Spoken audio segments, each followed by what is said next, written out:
What's good? It's Woog.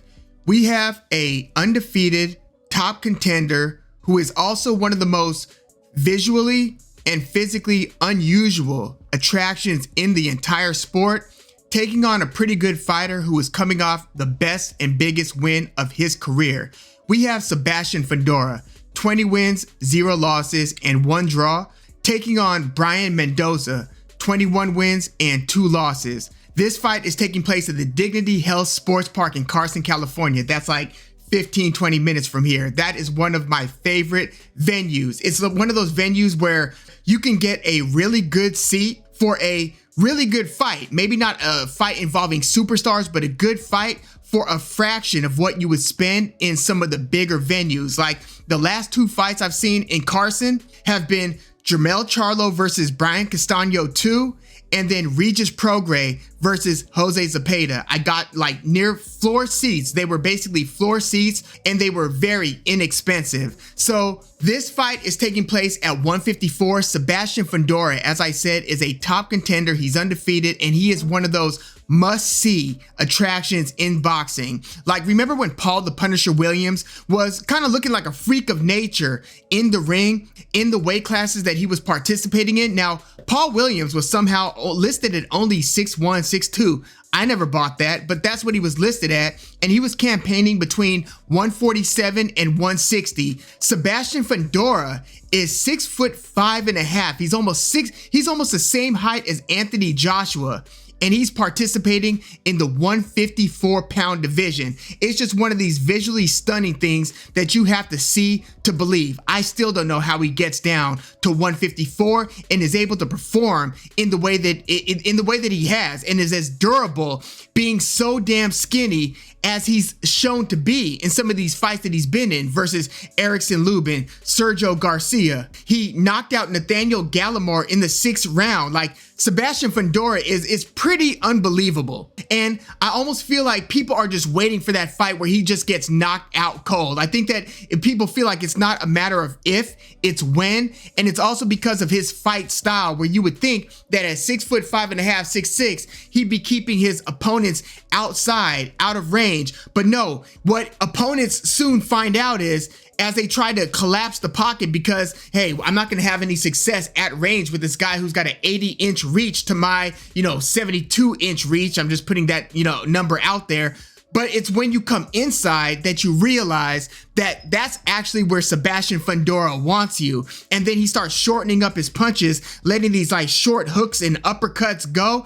And he's one of these guys who has like 80 to 100 punches of round by round volume. It's a handful to deal with. And I like to use the phrase a treadmill from hell. I think that Emmanuel Navarrete puts his opponents on a treadmill from hell. I think that Brandon Figueroa puts his opponents on a treadmill from hell. Sebastian Fundora does something similar, but in a different way. And if you see his fight with Erickson Lubin, I feel like that's the fight that changed the perceptions. I think that there were a lot more skeptics about Sebastian Fundora prior to the Erickson Lubin fight versus after he stopped Erickson Lubin in the 9th round and just made him look disfigured by the end of that fight. There were multiple knockdowns, and this did have some back and forth moments where Sebastian Fundora was visibly hurt in a couple of instances, but he ended up just beating the hell out of Erickson Lubin. And I think that that is the fight that got everybody to say, okay, this guy's pretty certified. Let's start taking him way more seriously now. So the deal with this fight between Fundora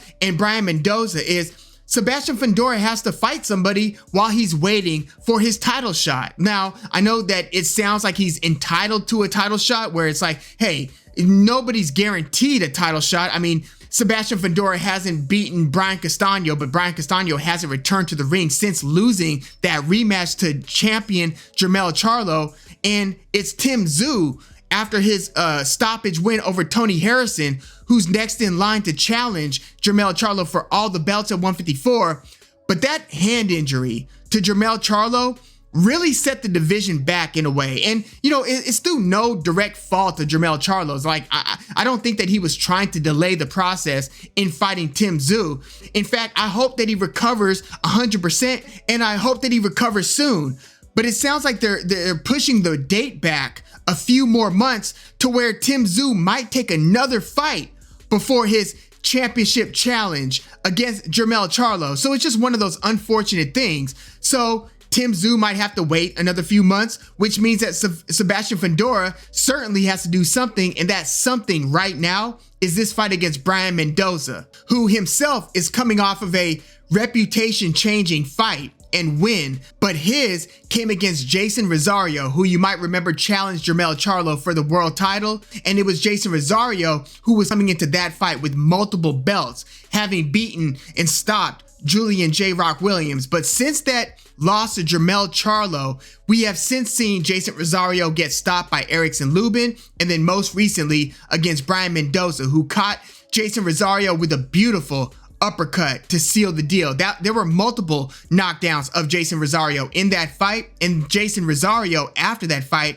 actually retired. So you start to wonder what version of Jason Rosario was entering the ring against Brian Mendoza. It certainly wasn't the Jason Rosario who knocked out Julian J. Rock Williams. But if we take a look at Brian Mendoza, I think he's a pretty good fighter. You know, one fight to point to is versus another southpaw, and it was actually Brian Mendoza's latest loss, and that was against Jesus Ramos, who we just saw just put an absolute beating on former prospect. I don't know what you do with Joey Spencer at this point, but he was clearly outclassed. I actually had predicted, and it was one of the 1 minute videos, it wasn't a full preview, but I predicted that Jesus Ramos was going to stop Joey Spencer just because of how much of a step up in class this fight against Jesus Ramos was for Joey Spencer. So Brian Mendoza fought Jesus Ramos a couple of years ago, and Jesus Ramos, like Sebastian Fundora, is a southpaw, but Jesus Ramos is, 5'10" and not 6'5.5".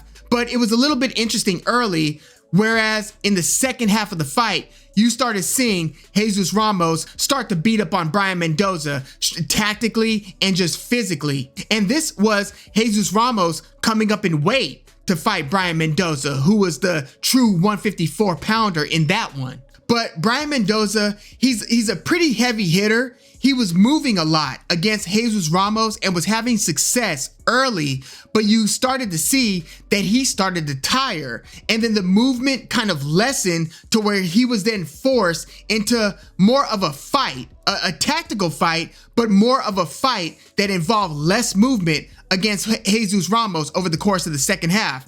Well, what does that tell you about his chances against Sebastian Fundora, who seems to be one of the better conditioned fighters in the division? Like, this guy, again, he just throws a ton of punches per round. And if you're not able to hang with him when it comes to the activity, well, then you're kind of dead in the water, because he's not going to stop punching and he's not going to stop coming forward. So either you're standing like way on the outside and out of range from getting hit by Sebastian Fundora, or you're in his wheelhouse in the pocket against Sebastian Fundora. You almost have to really wonder, like, what kind of a fighter is going to beat Sebastian Fundora? Well, one, you could put his lights out, and Brian Mendoza was able to blast Rosario with that uppercut. So I do think that he's got the power to hurt Sebastian Fundora. But if you're not demonstratively hurting him with your power punches, then what kind of style would beat Sebastian Fundora? Again, I'll harken back to the fighter that I mentioned before, Paul the Punisher Williams. And if you might remember, who was it that beat Paul the Punisher Williams? And this is before the knockout loss against Sergio Martinez in their rematch. Because remember, Sergio Martinez knocked Paul the Punisher Williams out where it was nasty. His eyes were wide open, face first on the canvas and everything. But before that, and this is before the controversial Paul Williams win over Erislandy Lara. Lara got robbed in that fight. But it was Carlos Quintana who outboxed Paul the Punisher Williams down at 147. Now, granted, Paul Williams knocked Quintana out in the first round of their rematch. I mean, you want to talk about get back, but in that first fight, Carlos Quintana's movement and him being a southpaw gave Paul Williams all kinds of trouble, and he just wasn't able to figure out that puzzle in those 12 rounds. But again, he sure as hell figured it out in the rematch.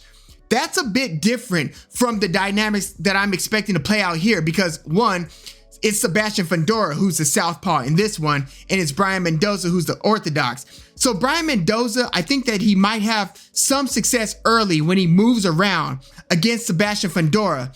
The question is, what punches and combinations is he going to be able to put together to earn Fundora's respect and to keep Fundora from making this a Sebastian Fundora looking fight? I just don't know if he's got the answers to this, because if he starts moving around, well, that starts exhausting your gas tank. And I think that, like he did against Jesus Ramos, I think that movement would slow down by like the 5th and the 6th round. And then you're in the phone booth, or at least in the pocket. And now what? You've got to trade like 80 punches per round against Fundora. That doesn't seem like a winning strategy. I do think that if Mendoza is able to move and then pot shot in a power punching way, in the way that I would expect Jermell Charlo to, where you're moving, and then selectively placing your power punches, but then Charlo also has a jab that he likes to mix up to keep the pursuer from attacking so aggressively. I don't know, Brian Mendoza doesn't have that same lead hand activity, but he's got some movement where if he's able to put some nicely timed and nicely placed power punches together, maybe he could hurt Fundora like that. But anything short of that, I feel like it's just going to end up being an exhausting endeavor for Brian Mendoza. And I think that he's going to end up getting beaten up pretty badly by the middle rounds here. You know, unlike Sebastian Fundora's last fight against Carlos Ocampo, who I thought was an interesting matchup. I think that he's one of those slept on guys in the division. And I think that he was slept on, Ocampo was, because of the way that he got obliterated early against Errol Spence Jr. That for a long time was Ocampo's only loss. I actually think that Ocampo has the potential of being like a top 5, top 8 154 pounder, especially since PBC's got most of the elite 154 pounders. But with Brian Mendoza, I think that Sebastian Fundora, partially because he's also pretty pissed off that he's got to wait for his shot at the title. And so Sebastian Fundora is, you know, he said that he's pretty frustrated by this. And I think he's going to, unfortunately for Brian Mendoza, take it out on Mendoza. I'm going to go with the Sebastian Fundora stoppage. I think this is going to end up looking pretty grueling for Brian Mendoza, who, again, he's a hard hitter. I just don't think that he's going to be able to hang with Sebastian Fundora's volume, his activity. And I think that it's going to end up being a late stoppage. And if it's not a late stoppage, I think it's going to be one of those, they should have probably stopped this fight types of decision losses for Brian Mendoza. But I think that he will get stopped somewhere like in the 9th through 11th round at the hands of the towering Inferno, one of the biggest anomalies in boxing, Sebastian Fundora. But yeah, let me know your thoughts on Fundora versus Brian Mendoza. Who do you think beats Fundora in this division? And if Fundora beats Brian Mendoza, since Tim Tszyu is entertaining the idea of taking on yet another fight before his title shot against Jermell Charlo, is it possible that we get Fundora versus Tim Tszyu in the interim? I mean, that would be really, really risky for both guys, but especially for Tim Tszyu, since he is the next guy who's supposed to get a title shot against Charlo. I'm almost expecting Tim Tszyu. Look, I thought it was ballsy for Tim Tszyu to take on Tony Harrison. So I think that this next fight, if Tim Tszyu fights another fight before his title challenge, I think it's going to be against a lesser 154 pounder. And there's no shortage of them.